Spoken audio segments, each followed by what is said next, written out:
here we are on Dust Towers, up here in the top position. We've got the blue Terran player. Can he make it out first place in the group through to the round 16? From Root Gaming, it's Kelazhur.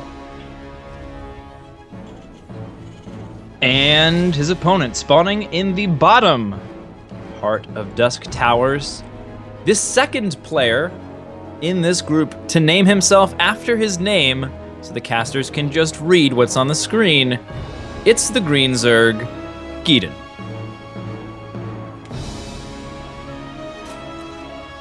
And he is a tournament champion, as we can see by this lovely little trophy right next to his base. How many tournaments has Kelazhur won? None. Ooh, tournament winning advantage, Geeden. That's gonna play a big role in this game. Because as we all know, the more trophies you have, the better your skill. It's like unit skins in MOBAs. Yes. Yeah. So when Kelazhur comes in with this Reaper and looks at Geeden's base, he's going to see, oh man, this guy's won a tournament. Yeah, it's going to mess up his whole mentality. He's going to get shaken up. Yeah, he's gonna be like, I thought I was playing against Geeden, the Zerg player, but I'm playing against Geeden, the tournament champion. That's scary. It's tough. It's a tough one to face. But I mean, I'm intimidated just to cast him at this point in time. I'm like a bit uncomfortable. I've been a little quiet. That's just because what am I gonna do? This is a tournament champion. I mean, someone else should be casting this, not me. I'm not worthy. Sure. But Kelazhur's Reaper is making its way across the map. Geeden, in true tournament champion-esque fashion, has taken a couple expansions. You know what? That's another thing. He's got another base, an extra base over Kelazhur, probably because of his tournament-winning macro mechanics. Yep. This is his tournament-winning build, I bet.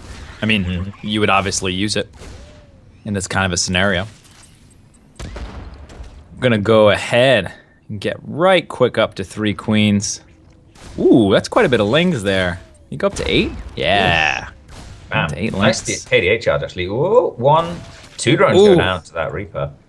That's pretty nice. This is a really frustrating scenario here for the Zerg player. You build 8 lings, which is much higher than standard, and you still lose 2 drones.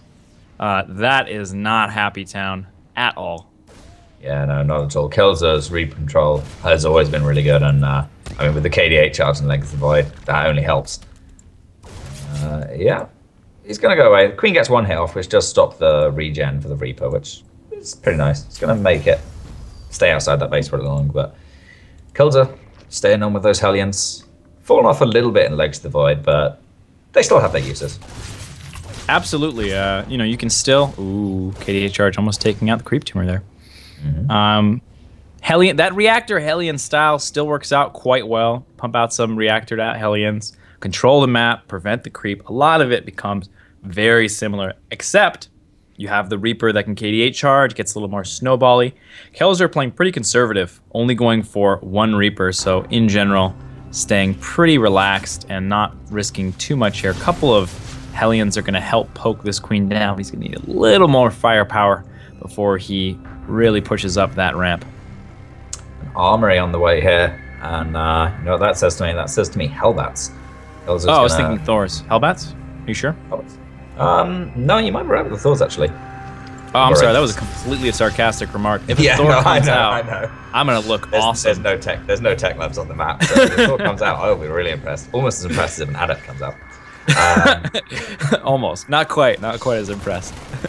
Yeah, Kelazhur coming up here with a few Marines to support what are now some Hellbats. Transformation servos online. Liberators coming in too. And yes, Terran Death Army marching up here. Queens need to spread out a little bit more. A couple of Banelings almost finishing morphing in. Oh, no. Oh, bam! Kelazhur without the ability to actually react to those, because they morphed in just like on top of the Hellbats almost. And now that was so close. What a risky play from Geeden there to morph those Banelings really, really close by. Had he jumped in a little bit sooner, he might have been a cancel him. Without those Banelings, this is such a hard push to hold. But it ends up working out for Geeden, like you said. Just pretty much popping those Banelings and exploding right away, clears that up, and puts Geeden in a pretty nice spot right now. He's got, a nice worker count. He's got a base up on his opponent. He's feeling pretty comfortable. Hellbat drops are going to continue, but he's got a nice, healthy queen count. Should help him avert most of this damage, as long as he's on it's really, top. really good. 7 queens is an absolute ton of queens in that. Ooh, out of position though. There's There's a couple of drones here. Yeah, the Lings run away and like, wait, no, this is a task for queens. Pew pew pew. Ooh, Oh man. targeting down that medevac right away. Yeah, you Almost cannot killing it underestimate the anti-air power of queens. As much as people go, queens, they're not that good at fighting. They will fight you if you're in the air. They use a different spine for that. They do. They do a 9 damage spine. Why they don't use the 9 damage spine when they're on the ground, I'll never know. But More importantly, a 7 range spine. Because we all remember the infamous Queen range and Overlord speed patch that changed the face of Wings of Liberty forever. Put another 2 range onto queens on top of that. Reaper was awful. Yeah. But, oh boy. Wow, Over in the harassment natural. all over the place, lining them up. We've got 13 dead workers on one side of the map. Ling run by over here is going to kill some workers on the other side of the map. In the end of all things, we've got 49 to 49, so evens out. 3 bases for each player. Economies are virtually even here. Yeah, well, 4 mules just dropping are going to uneven those economies pretty quickly. Yeah, oh boy. Almost twice the income there for Kelazhur as those mules jam the minerals straight into the command centers. But a bunch of upgrades on the way for Geeden. Baneling speed, +1/+1, and his Spire. We're going to see a little bit of Ling Bane Muta playing leg slide. It's going to be pretty cool. That is not engagement for Zerglings at all. No way. Yeah, I was looking away from his Zerglings for a little bit there, and they got aggroed up. Lost a bunch of Lings. Unfortunate. Not the end of the world. They are relatively expendable, but it would be really nice to be morphing in a pretty good clutch of Banelings here to deal. Right now, though, Geeden's actually spending almost all of the energy on his queens on creeping up the map, which is great if you're not getting aggressed on, but you kind of need that for transfuses if there's a large Terran army, because right now Kelazhur's wiped out almost all of those creep tumors. These Banelings have to hit hard. And without centrifugal hooks, that's going to be tough. Kelazhur focus fires a couple of them down. A few more about to morph in, but the Lings, the Queens, are pretty much out of the fight. And yeah, Kelazhur tanks a few of those Banelings, and there's not really much left for Geeden. It's all down to the Queens and the Lings that pop out. Oh man, that one Hellbat, absolutely wrecking it. Excellently done. Kelazhur is not done either. He's streaming reinforcements across the map. He might be pushing for the victory here. GG! Kelazhur takes game 1 against Geeden.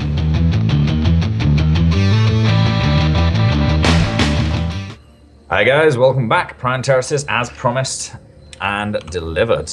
Down here in the bottom right, it's the red Terran player from Brute Gaming, Kelazhur.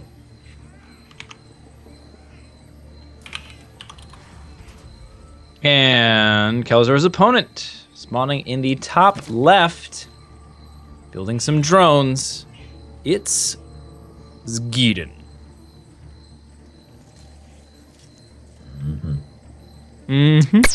So far, Kelazhur's main base is staying decidedly put, which I'm a little disappointed about.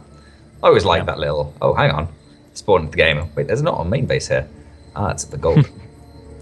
But, I actually casted a match that someone sent in Platinum League where not only did they lift off to the gold, but they took every other gold base on the map, made it into planetary fortresses, and killed their opponent only with SCVs. Did you say that was in Gold League? Platinum, I think it was. Ah, it was that would have been very perfect. Hilarious. I could not stop laughing. It should have been in Gold League. That would have been brilliant. But yeah, that does sound pretty funny. I mean, hey, why not? They give you more money. Why take any other base? Either way, Kelazhur's going to build a bunch of racks here. Yeah, Reapers. 3 racks Reaper. Pretty strong. 3 rack Reaper indeed. Yeah, one of these just generally strong openings. In this matchup right now, you got the 2 racks Reaper in TvT, where you got the 3 racks Reaper in TvZ. 3 Reapers is the number you need to kill Larva, which can sometimes be significant if you happen to be in the right place at the right time. Not something to go over-invest on, but it's something to keep in mind as we move into this heavy Reaper play. And like we were talking about before, very, very glass cannon, very volatile kind of a matchup. Reapers versus anything. And heavy Reapers is going to be all about that snowball, that big commitment, and keeping the Reapers alive. Yeah, absolutely. And I mean, 3 Reapers is going to want 2-shot rather. Any drones if they actually manage to focus fire them all. And oh, the Reaper actually catches itself with his own KD8 charge. But hey, it can heal that health off much faster than the Lynx can. If it actually gets out of range. Queen pops the natural. Yeah, occasionally you can do some little tricks where you KD8 charge all of your own Reapers, but it doesn't matter because if you do 4, it kills a Zergling, but it won't kill the Reaper. Very fun stuff. Man, this Queen is taking a lot of hits. These KD8 charges going off. Yeah. Being very careful is Kelazhur. Oh my god, he just keeps getting these hits over and over again. This is getting a little bit scary. More Reapers coming out, 3 at a time. We might be reaching that critical mass. Moving in here. Ooh, one really red. Oh, the Reaper falls off. Does get the KD8 charge. Nicely done. And there it is, the larva kill. Very strong move in this kind of a matchup as Zerglings are so larva dependent. Getting off creep is not where you want to be there. More KD8 charges. Oh my god. The micro against these KD8 charges needs to be better if Geeden wants to survive this attack. He knows exactly what's going on. Zergling speed about to finish up as well as 14 Lings, which should help, but is it too late? 1 Queen goes down, 2 Queens go down simultaneously, excuse me.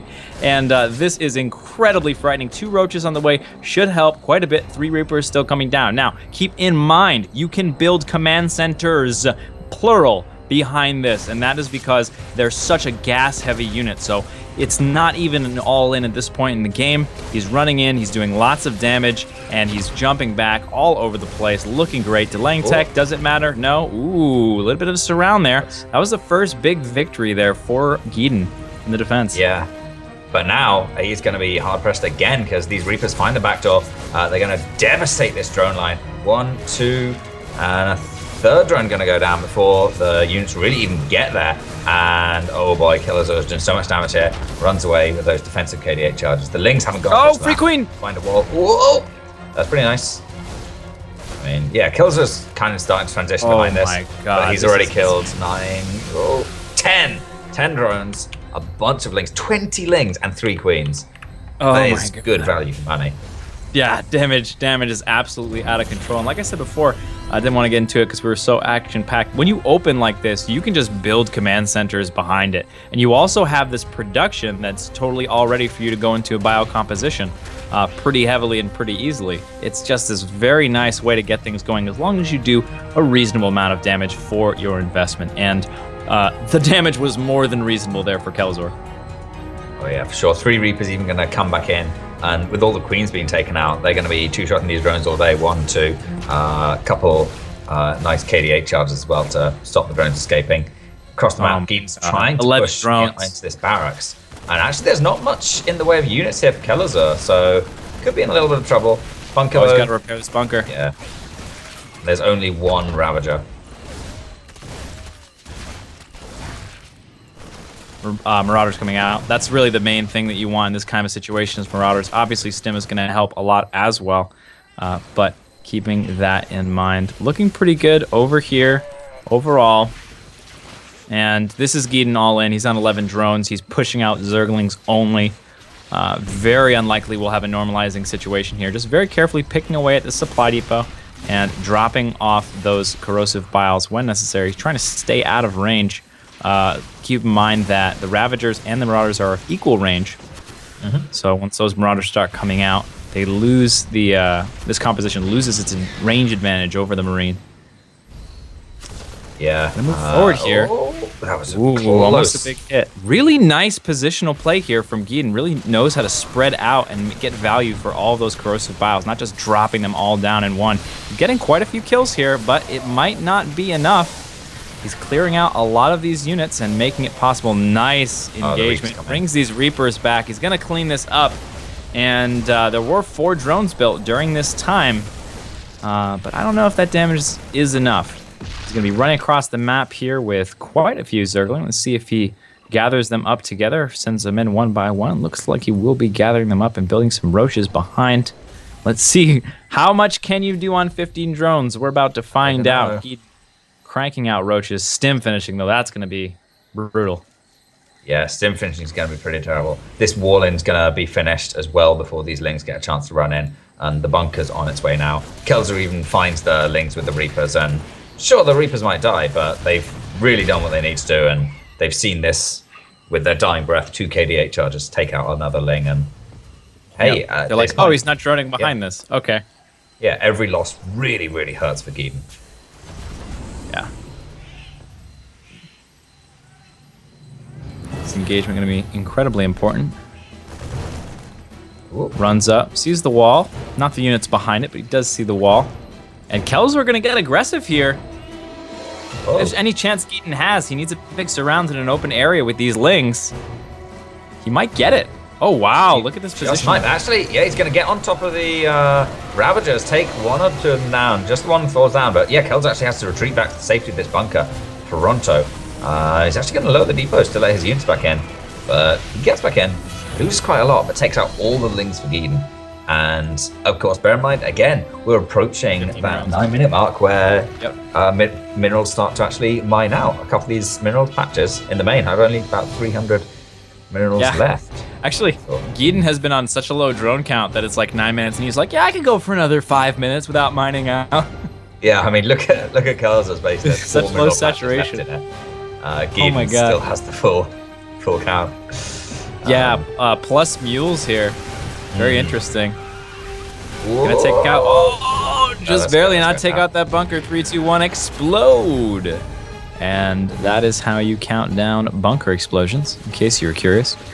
And that's the technically efficient way to do it. Gonna come forward with his Bioforce, and Bio is awesome. Kelazhur wins the winners match, making him the meta winner, the ultimate winner, the winner of the winners, and the mover honor of this group.